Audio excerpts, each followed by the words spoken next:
Land titling act పై ప్రతిపక్షాలు అనవసరంగా గగ్గోలు పెడుతున్నాయని మండిపడ్డారు మంత్రి బొత్స. ఎవరి భూమి వారికే ఉంటుందని, ఇందులో ప్రజలు గందరగోళ పడాల్సిన అవసరం లేదని అన్నారు. అవినీతికి తావు లేకుండా, దళారు లేకుండా ఉండేందుకు ల్యాండ్ టైటిలింగ్ యాక్ట్ ను పరిశీలిస్తున్నామని అన్నారు.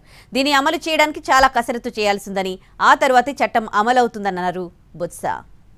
అంటే మరి దాని గురించి అయిపోయింది చెప్తున్నాం కదా, మీ కడుపు పంట తీర్చడానికి, మీ ఆవేదన తీర్చడానికి, ఈ ప్రజలకు మీరు మొప్పు పెడుతున్న ఇవన్నీ అంతవరకు రేపు 14 వరకు 13వ తారీఖు ఓటు పెట్టిన తర్వాత 14, 15 నుంచి అసలు మీరు ఈ విషయాన్ని పట్టించుకోరు.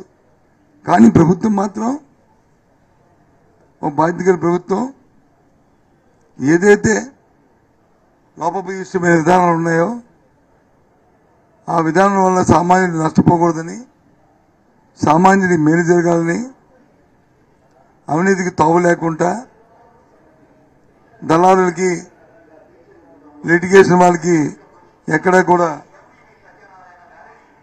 కూడా ఇబ్బంది లేకుండా ఉండాలని ఎప్పుడు ఈ వ్యవస్థలో వచ్చి మార్పులు చేర్పులు వస్తుంటాయి. అందులో భాగంగానే ఇది జరుగుతుంది. కానీ ఇది ప్రస్తుతం కోర్టులో ఉంది. ఇంకా ఇది పబ్లిక్ హియరింగ్ జరగాలి, ఇంకా యాక్సెప్టెన్స్ రావాలి. అప్పుడు కానీ చట్టంగా మారదు. ఈలోపు మీటింగ్లు పెట్టి ఇష్టం వచ్చినట్టుగా ఊగిపోయి ఒకరు జోగిపోయి ఒకరు ఊగిపోయి ఒకరు ఇష్టం వచ్చినట్టుగా మాట్లాడుతున్నారు. ఏకంగా అయితే ఇది ఈయనైతే మేము మా భూమే కాదు, మీ భూమే కాదు అని రాసేస్తున్నాడు. ఏం కర్మ వచ్చింది. కాబట్టి నేను మళ్ళీ చెప్తున్నాను రాష్ట్రంలో ఉన్న ప్రధానికానికి,